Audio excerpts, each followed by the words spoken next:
So chapter is aphasia, memory loss, hemispatial neglect, frontal lobe syndrome or the frontal syndrome, other cerebral disorder. So it has so many things together.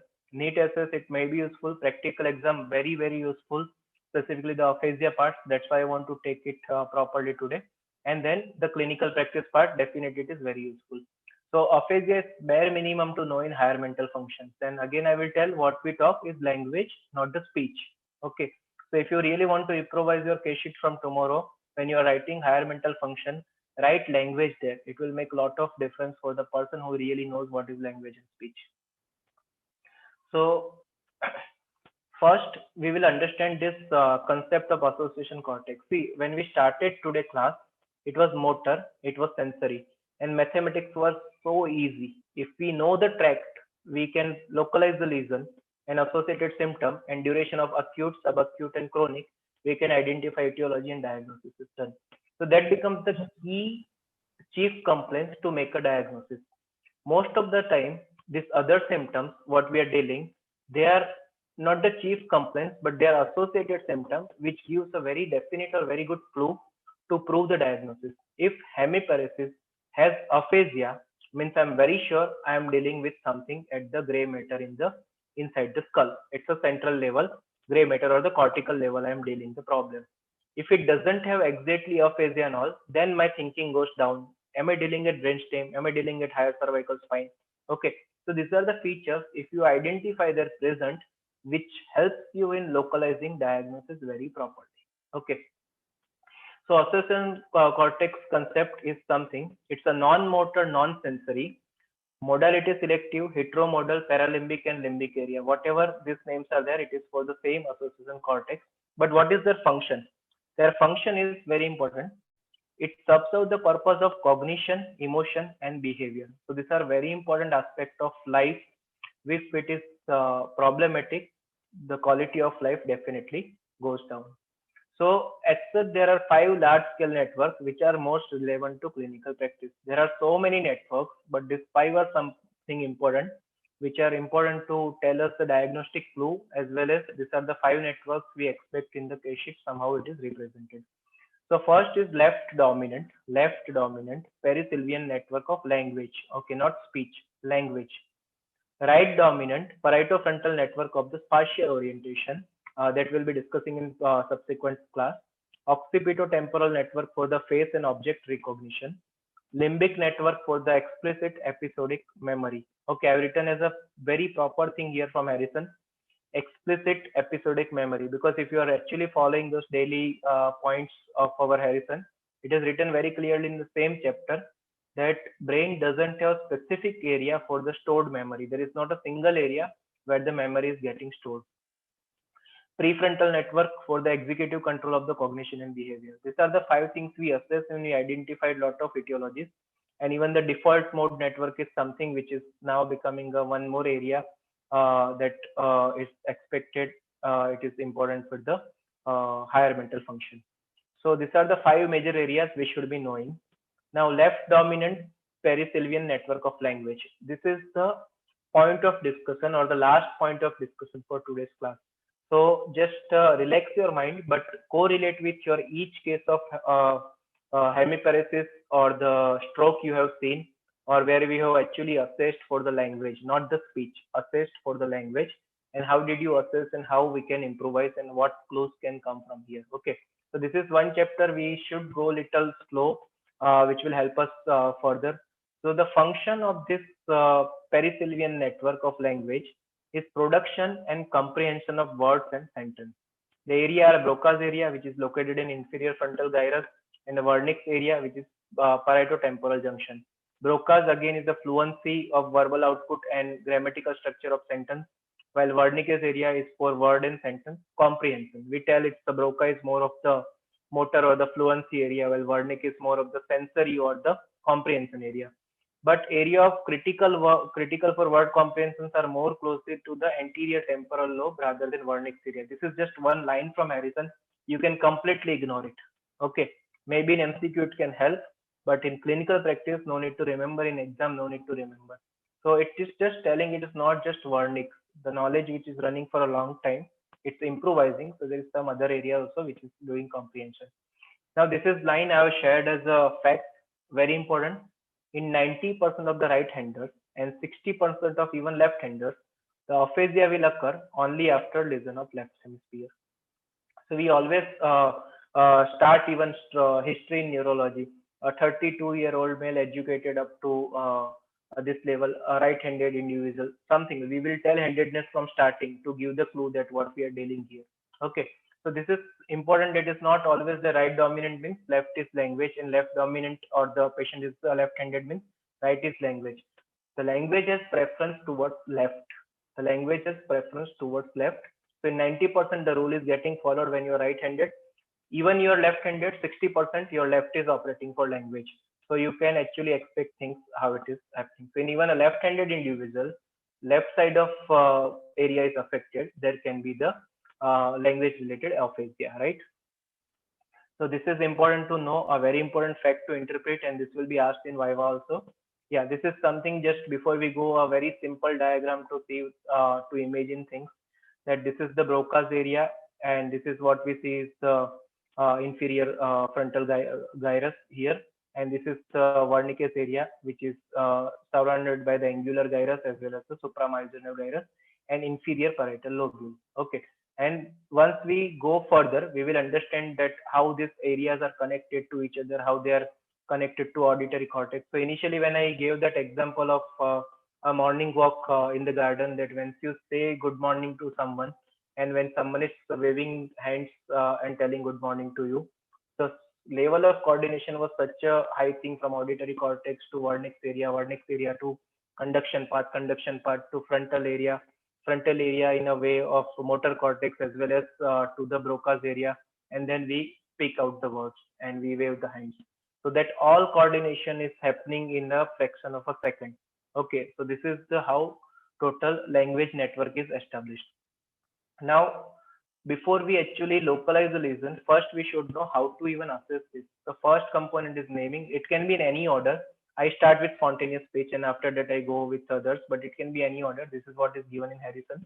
The naming, spontaneous speech, comprehension, repetition, reading and writing. Some people write reading separately and writing separately, but this is the total things to assess when you are assessing for language, not speech. So in your case sheet, one more improvisation after language you are writing. If it's normal, still you go for that naming, spontaneous speech, comprehension, repetition, reading, writing is normal.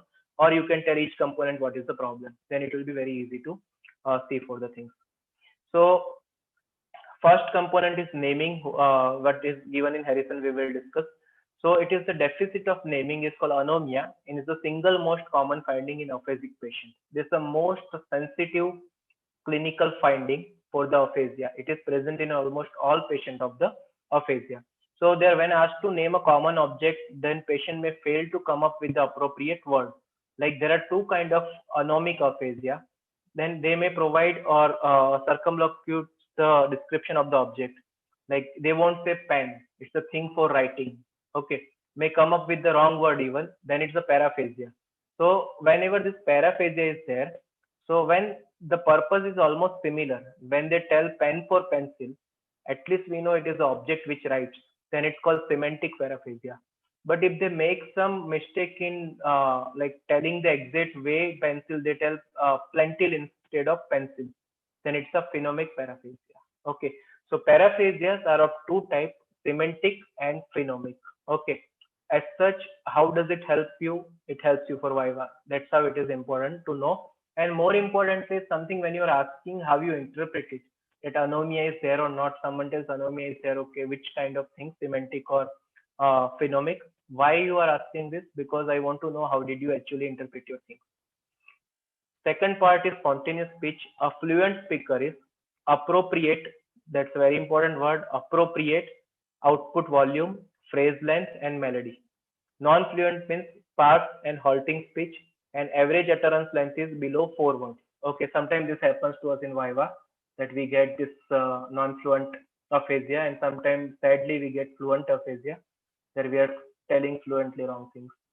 Now, integrity of grammar as manifested by, we won't go much word order, tense, suffix, and plurals and possessive. So these are the part which actually makes the language. So when you ask patient about the spontaneous speech, actually, how do you actually ask?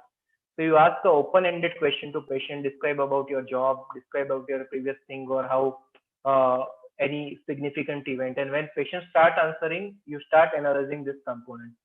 So that's how you assess for the spontaneous speech. Third component is comprehension, which is very important to ask. And this is something like when you are asking comprehension, you can ask yes no question like, can a dog fly? Does it snow in summer?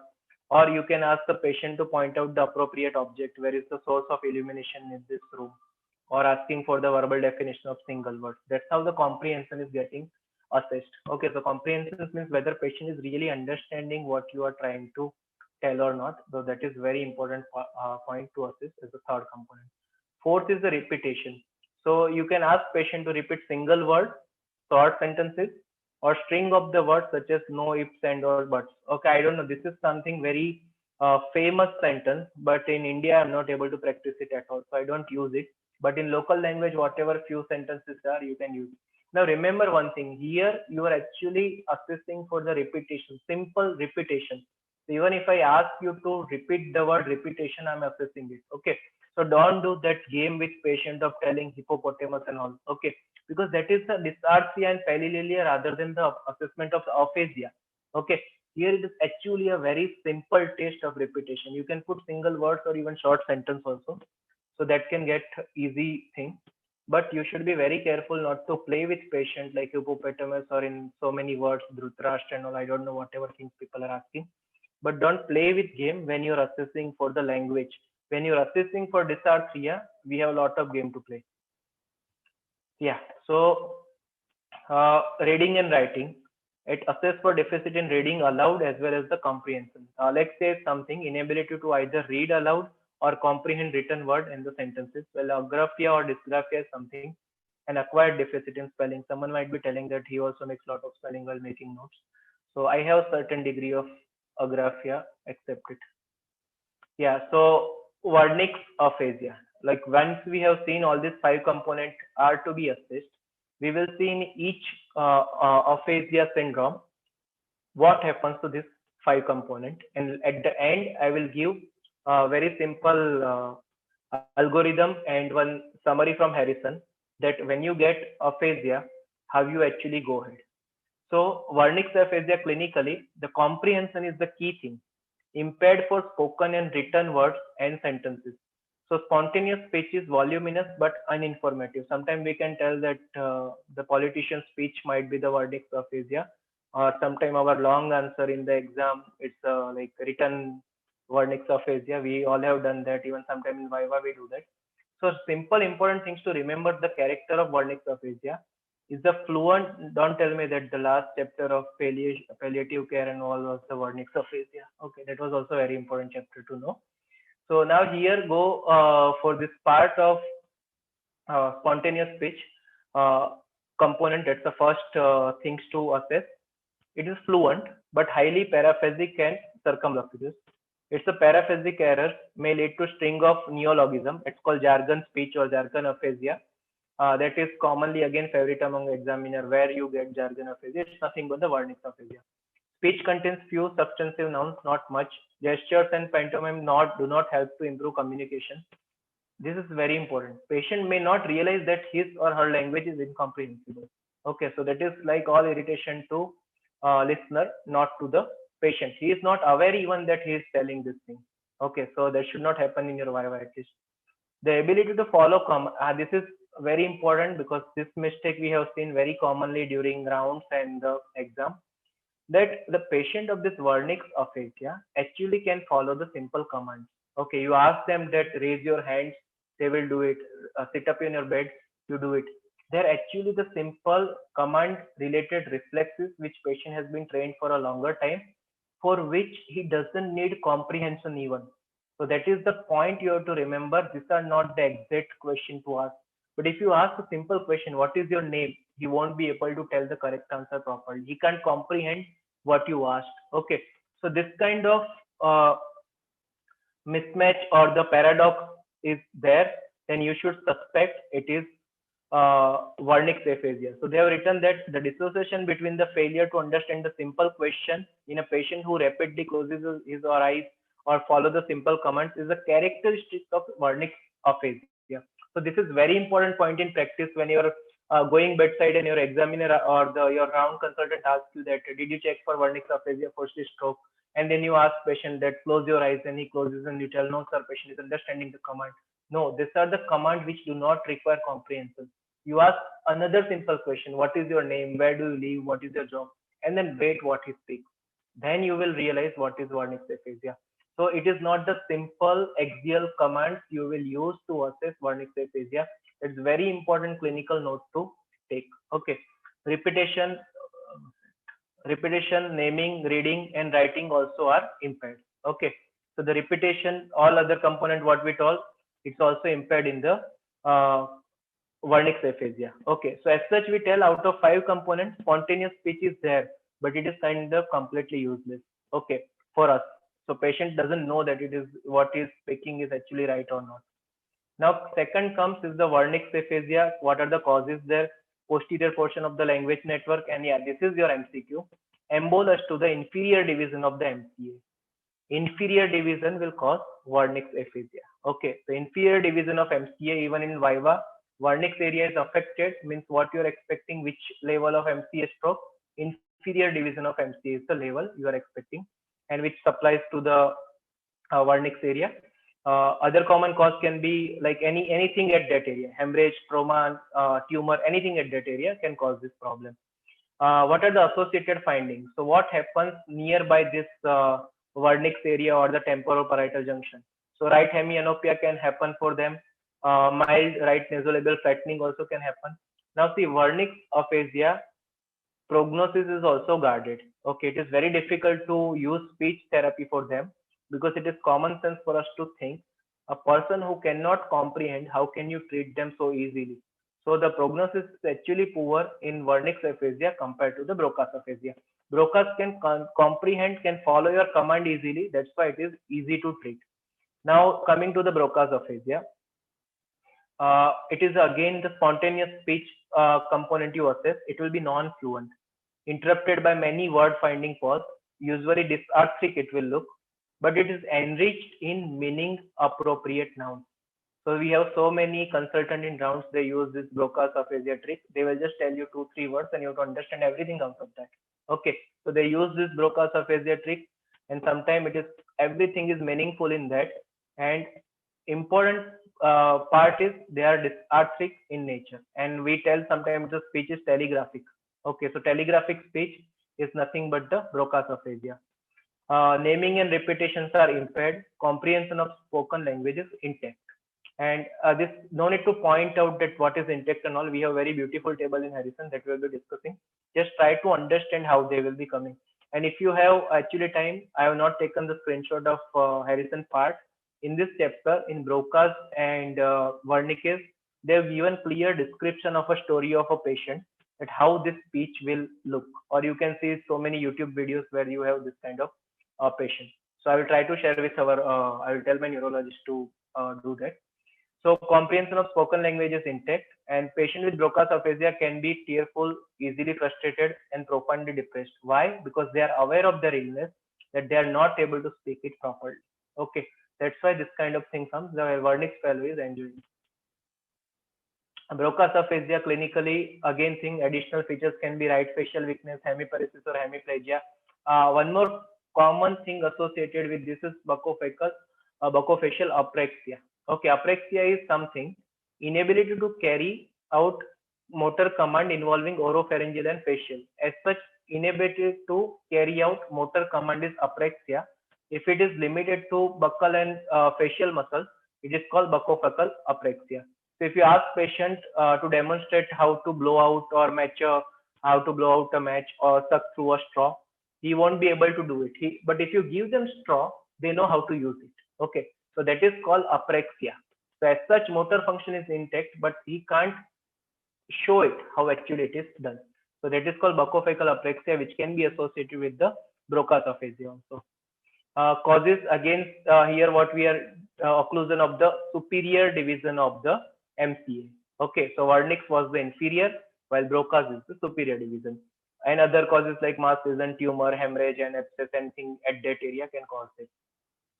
When the cause of Broca's aphasia is a stroke, recovery of the language function generally peaks within 2 to 6 months, and after which time further progress is limited.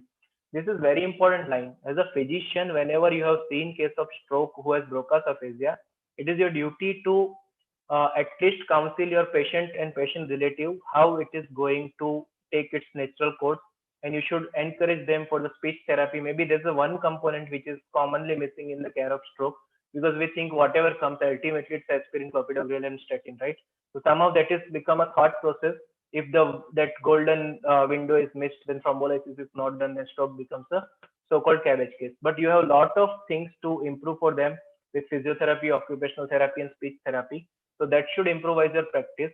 But more important, your duty is to counsel what is given in books, how to do it. So it's the initial 2 to 6 months, whatever peak improvement happens, it happens. After that, it becomes a baseline plateau level. With that, patient is the life. So if you have told them properly, they don't have to go to everywhere to ask that how the prognosis is there for Broca's aphasia. Now comes the third part. We have dealt with Wernicke's, we have dealt with Broca. Third is the conduction aphasia. So here speech output is fluent but contains many phonemic paraphasia. Comprehension of spoken language is intact. Repetition is severely impaired. That is the point. Repetition is severely impaired. And if you keep doing that hippopotamus game, it won't help you much. With simple things also you can assess it. Naming, it elicits the phonemic paraphasia and spelling is impaired. Reading aloud is impaired, but reading comprehension is preserved. So this is the conduction aphasia, and responsible reason for this case is CVA in the temporoparietal or dorsal perisylvian region, and it interferes with the function of phonological loop interconnecting Broca and Wernicke's. This is very important. The connection between Wernicke's and Broca we comprehended, and then we are going to repeat, which is going to happen with the Broca's input.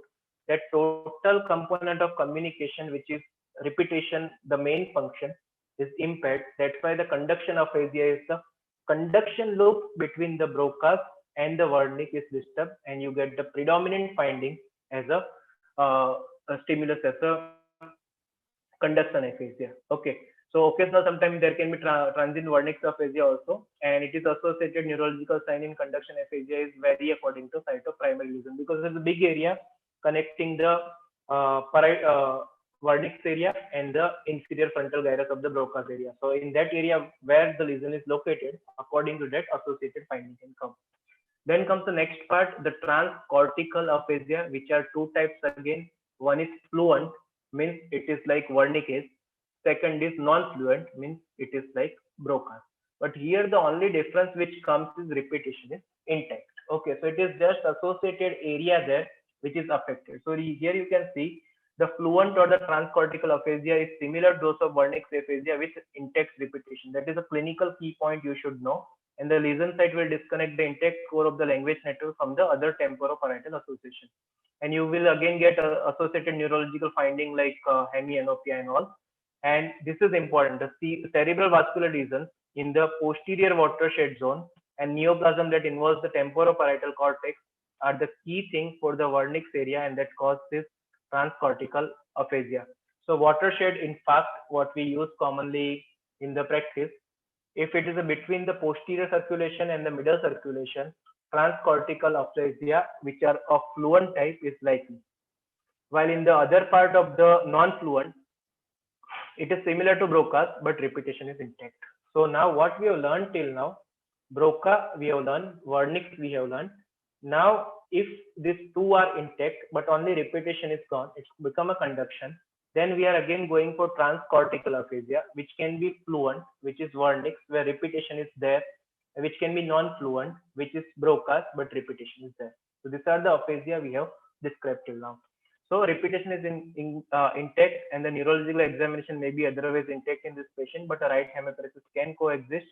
The lesion usually disconnect the intact language network from the prefrontal area, and it involves anterior watershed zone of MCA and ACA territory. Okay, so these are the things for your proper Wernicke's and Broca's. It was MCA superior and inferior part, or the inferior branch, which was given. while for your transcortical, it is a watershed area which is affecting the part of the brain. So if repetition is intact, start thinking transcortical. That is the biggest clue to the transcortical aphasia. Coming to the anomic aphasia, so this is not specific because initially this is the key of statistic or the magic of statistics. First thing that we told, if you want to assess a patient with aphasia very sensitively, you don't want to miss, use the naming because it is affected in almost all. Means almost all means it is non-specific. So it can have so many reasons, so many types of lesions. So anomic aphasia is something, even though it is everywhere, it doesn't give much clue if you don't assess the other factors. So naming is important component, but not the only component to assess. So the minimal dysfunction syndrome of the language network, articulation, comprehension, repetition, everything is good. But the confrontation in naming, word finding, and spellings are impaired. They can be paraphasic or it will be uninformative sometimes. The lesion sites can be anywhere within the left hemisphere language of the language area. Anywhere it can be there. And anomic aphasia is the single most common language disturbance seen in head trauma, metabolic encephalopathy, and Alzheimer's disease. This is very important. Post-traumatic patient suffers a lot from anomic aphasia. The simple examples of whenever they are having a conversation which looks everything fine, but suddenly remembers or he tells some object which is very familiar to everyone completely wrongly. So that is the clue that anomic aphasia exists for this patient. Then comes something a mute patient kind of thing. It's called global and isolation aphasia. So global is a combined dysfunction of Broca's and Wernicke's area. Means the lesion should be really big, or it's a MCA stem in fact. Okay, MCA stem is the site. So entire MCA distribution is taken out, and speech output is non-fluent, and comprehension of language is severely impaired. And the related sign include right hemiplegia, hemisensory loss, and homonymous hemianopia. Means this is like large infarct. Okay. So this was initially we had okay, superior territory is there, inferior branch is there, superior with Broca's and associated finding, inferior and Wernicke's and associated finding. But when stem of MC is affected, superior, inferior both go together, and it is a profound lesion. So they come with this global aphasia. So in this patient, aphasia is not the chief symptom, not the presenting complaint. It's the hemiparesis which is the chief symptom. You have to address it. The isolation aphasia, this is a finding you find when you examine completely. Isolation aphasia represent a combination of the two transcortical aphasia. Okay, this is the two transcortical aphasia again, that repetition is intact but other all parts are gone. So comprehension is severely impaired and there is no purposeful speech. The patient may parrot fragment of the heard conversation. So this is very important. Echolalia. Okay, that is the finding. Patient may parrot fragment of heard conversation. What does that tell? Repetition is intact. Why? Because it is transcortical. Okay, so this is the important thing to know of global and isolation. So if we really go now, what we talked is we talked Wernicke's, we talked Broca's. Okay, after that what we did is conduction. So where Wernicke's and Broca's everything is fine, the repetition part was gone. After that we went little more in detail and we just took out the repetition part from global, repetition part from the Wernicke's, and repetition part from the Broca's. So it became the transcortical aphasia of fluent and non-fluent type. Then what we did learn is global, means everything is gone. Now from global, we are taking again that repetition part is intact.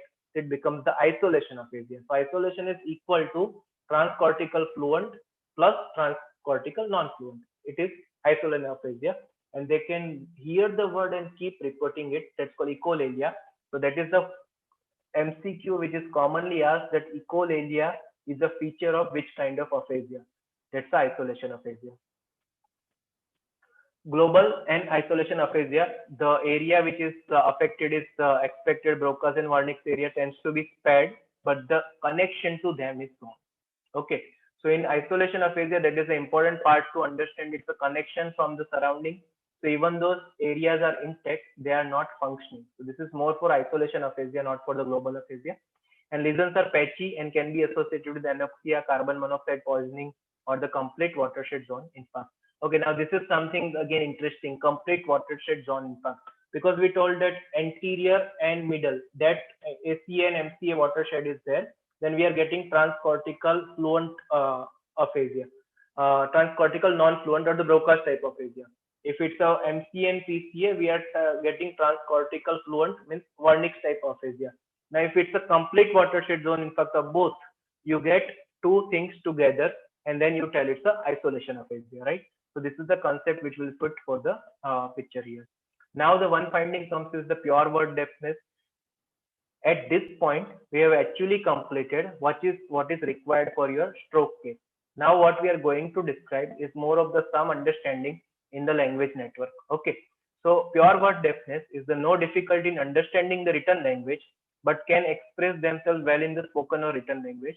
No difficulty interpreting and reacting to environmental sound, but the problem happens when patient will react to speech as if it were in the alien tongue that cannot be deciphered. Okay, so someone can correlate, some new person has joined, or like sometimes we feel that this first year is not listening to me at all. So they work like a pure word deafness. That all behave as if it is not told at all. Okay, so this is the important point. He can do everything, but when it is a speech or something is told, he behaves as if it's not able to interpret at all. Okay, patient cannot repeat spoken language, but no difficulty naming the object. So this we can use as an example of that, and I think sometimes we also behave like this as a pure word deafness. So that is one concept to have. The most common cause is either bilateral or left-sided MCA stroke affecting superior temporal gyrus. So don't get MRI for your junior to see superior temporal gyrus is fine or not. Okay, but superior temporal gyrus is the location for pure word deafness, where the command or the speech to that a person won't react completely as if he can't do anything. But when this command is written, he sees that command and do, it is easy. So we also use that strategy becoming a senior, that we give them in writing, these are the things to be done. So pure word deafness is completely resident game at superior temporal gyrus level. Okay. Second comes is the pure alexia without agraphia. This is the opposite fellow. Okay. That whatever is written, he is not bothered. But if you tell him, he will do it. So this is again the part where we have to see that patient act as if illiterate when asked to read even the simplest sentence. Okay, but all other command he can follow, he can do everything properly, but this is the part which happens. So first was pure word deafness, where other functions are completely fine, but when a command or the audible stimulus are given to do some work, he can't comprehend and see what to do because of problem in superior temporal gyrus. Now the other fellow is completely different. He can do all this thing, what is command and all, but when written things are that, he is clueless what to do. So pure alexia with agraphia, again the most common territory, what we can see is the posterior cerebral artery, and it is vascular lesion due to that, or even sometimes malignancy also can be there. At the occipital cortex, left occipital cortex level, it can be there. And whenever this PCA is affected, if it's a bilateral PCA, the limbic system gets screwed up totally and patient lost memory. But if it's unilateral, it's just transient phenomenon. So in PCA, transient phenomenon, then can be transient amnesia, but after that they recover. Okay. So along with this pure alexia without agraphia, there can be associated transient amnesia which recovers with the compensation of limbic system. This is something you should just by heart this thing. Without this, it is very difficult to survive in Viva. The Gerstmann syndrome, which is very important Viva, and it is three-part FDA. It is whatever you think is a short acronym or what, and right to left. So first is finger anomia, an inability to name individual fingers such as the index and thumb finger. Very common or easy thing to do, but they can't do it. Dysgraphia, impaired writing. Acalculia, impairment of a simple arithmetic calculation, and right to left confusion, and inability to tell whether a hand, foot, or arm of the patient or examiner is on the right side or left side of the body. So this is called Gerstmann syndrome. It's a combination of four things: finger anomia, dysgraphia, acalculia, and right to left confusion. You must know this by heart. Forget the MCQ, but they're going to ask you for sure if your case really goes well.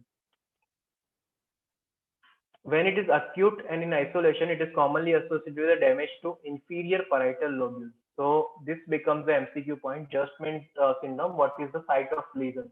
So inferior parietal lobule, specifically at angular gyrus in the left hemisphere. Okay, so this is something which is very important to remember.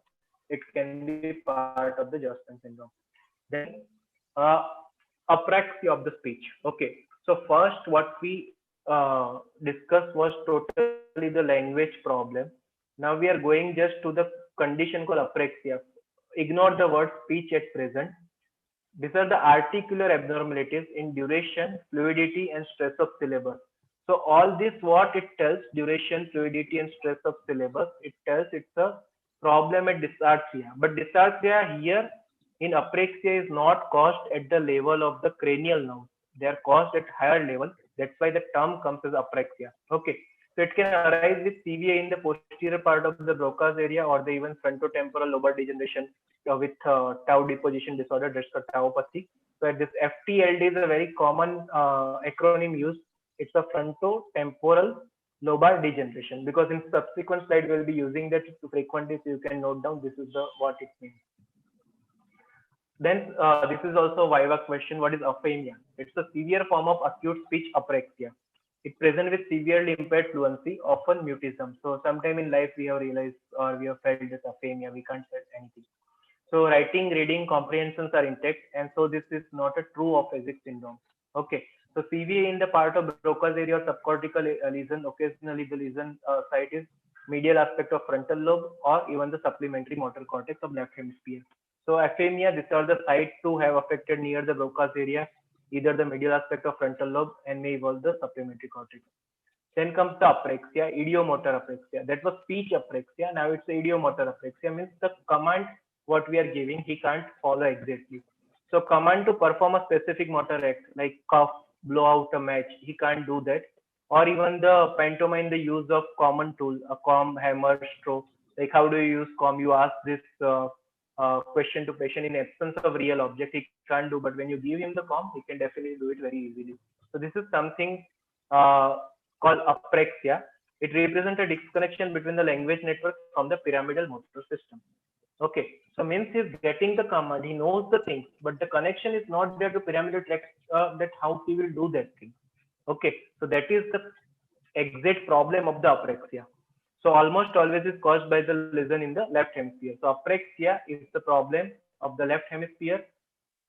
Language problem is also a problem, or aphasia is also a problem of the left hemisphere. Now apraxia, if it's buccofacial, it is called involves the face and mouth. If it's a limb, it's called idiomotor limb apraxia. Okay, so these are just name. Apraxia is a big term. In that we started discussing. First is buccofacial apraxia. Second is idiomotor limb apraxia. So third we will go is the sympathetic dyspraxia. So in here, or we just tell it apraxia. Lesion of the anterior corpus callosum will call idiomotor apraxia, confined to the left side of the body only. And there is one movie and book also in this alien hand syndrome. In a severe form of sympathetic dyspraxia, it happens only the other side of the left side of the body is not under the patient control. Whatever movement is doing, he himself is not aware of that. He is not able to control it at all. So that's called sympathetic dyspraxia. And whenever you get that kind of finding, you expect the lesion in the anterior corpus callosum. Okay, so anterior corpus callosum is a site where patient manifests with sympathetic dyspraxia. Then comes the ideational apraxia. So here, this is something we may feel sometime, even sometime what we see the whatever task is there, or whatever any plan for any goal you are reaching. So what you do is we divide the things towards goal. These are the step by step I should do and reach the part. Now this ideational apraxia patient, they can do individual part very perfectly, but they do not know this actually everything leads to a sequence of plan. So total movement, if we tell, he really can't do that. Fine. So a deficit in the sequence of goal directed movement in the patient who have no difficulty in executing the individual component of the sequence. I think this is how the HR are enrolling people in the corporate. Okay, one task given to you, you do it. So that's ultimately that is the goal which is having. So it is ideational apraxia which leads to a common simple job. So seen in the context of confusional state and dementia rather than the focal lesion with aphasic condition. So ideational apraxia is not something which is common with CVA and all. It is more common with the dementia kind of condition. Limb kinetic apraxia, same thing. Clumsiness in the use of tools or objects. Context of this corticobasal degeneration or focal premotor cortex. and it can interfere with the use of tools and utensils. So they can't use the object very easily, even if it's there. Other apraxia, it was something that it was possible, but in lymphokinetic apraxia, even the object is given, they can't use it. Then comes subcortical aphasia, that is suspect in patient with CVA, who has anomic aphasia accompanied by dysarthria. So when you have, see, these two things are completely or different, but if both are associated, like has aphasia, has dysarthria, subcortical level you should start suspecting. Affluent aphasia with hemiparesis, you start suspecting it's a subcortical matter. Damage to subcortical component of the language network is located at the striatum and thalamus of the left hemisphere. So this is just concept and MCQ. Whatever is important for your stroke case, you already are well aware, and I will just revise it once when we are summarizing the chapter. Then again, one more MCQ which is very important: primary progressive aphasia. Now, primary progressive aphasia, the word is, every line is important here. Primary means they do not have definite causes there, and the language problem is the primary disorder there. Progressive means they are not acute onset, they are slowly building up in the course. So it arises in the relative isolation with insidious onset and relentless progression, with primary concern of aphasia that brings the patient to medical attention and remains the most salient deficit for 1 to 2 years. So there are three types of primary progressive aphasia. It can be agrammatic, semantic, and Lopez-Galle. So in agrammatic, it's a low frequency and impaired grammar. The lesion can be left inferior frontal gyrus. And it is again the atypical Alzheimer's or the FTLD with tauopathy what we discussed. Semantic means preserved fluency and syntax, but poor single word comprehension and profound two-way naming impairment. Here, there, the lesion is near the Wernicke's, that's the left anterior temporal lobe. And again, the FTLD with TDP-43 and type C. And the logopenic, where frequent and severe word finding causes anomia and simplification during the spontaneous speech. And their temporal parietal junction. So this you can use as a screenshot, and you can just remember these are the paths, like Broca's like primary progressive aphasia is there in left anterior frontal gyrus. Wernicke's like semantic, it is there in the left anterior temporal lobe, and logopenic is there in the temporoparietal junction and the posterior temporal lobe. So this may be used as an MCQ because this is all mathematics, that these are the sites, these are the lesions. Yeah. So this is chapter summary or the aphasia summary, I can say to you. This is how it should work for us. So first, why I told that I asked for spontaneous speech, because first I want to identify this, whether it's a non-fluent or fluent. So if it's a non-fluent, I will go for the second component, comprehension. If it's a non-fluent, intake comprehension, then I will ask for repetition. If repetition is poor, and then I will ask for naming, which is kind of most non-specific thing to do. So if everything is fitting, then my Broca's aphasia diagnosis comes. Again, a non-fluent fellow with intake comprehension, but repetition is intact. Then it becomes a transcortical problem, right? What we learned that in transcortical, repetition will be intact. So it's a transcortical motor, very simple. Now non-fluent, but not comprehending even, and not repeating even, not naming even. So everything is gone, that becomes global, right? It's very simple, but he has echolalia, non-fluent, no comprehension, no repetition is intact, and naming is poor. It's echolalia, it's a mixed transcortical you are dealing, right? So it is kind, sometimes we call it the isolation aphasia, and this is the proper way to use mixed transcortical aphasia. Now you got a patient who is in spontaneous speech is fluent. Now you assess the comprehension, which is intact. So fluency is there, comprehension is intact, but repetition is just poor and naming is poor. You see, name everywhere is gone. So naming is poor everywhere. So repetition is poor, then it is conduction aphasia. But along with everything, that fluent speech, intake comprehension, and intake repetition, just naming is poor, it becomes anomic aphasia. Again, with fluency, if it's poor, then again you go for the comprehension. So with fluency, if comprehension is poor, then you go for repetition. If it's poor, everything is gone, then it's a Wernicke. Means its definite problem is just comprehension along associated with repetition and naming. And here again, okay, yeah. Dr. Akhilesh, can you mute it? So with fluent aphasia, if comprehension is poor, repetition is intact and poor, it runs continuous. So spend some time on this. This is very beautiful thing to answer even and to understand the concept of aphasia when to clinically interpret it. So this is the summary from Harrison about aphasia. That how which are the types of aphasia we have discussed. We have discussed Wernicke, Broca's, global, conduction, transcortical non-fluent, transcortical fluent, isolation, anomic, pure word deafness, and pure alexia.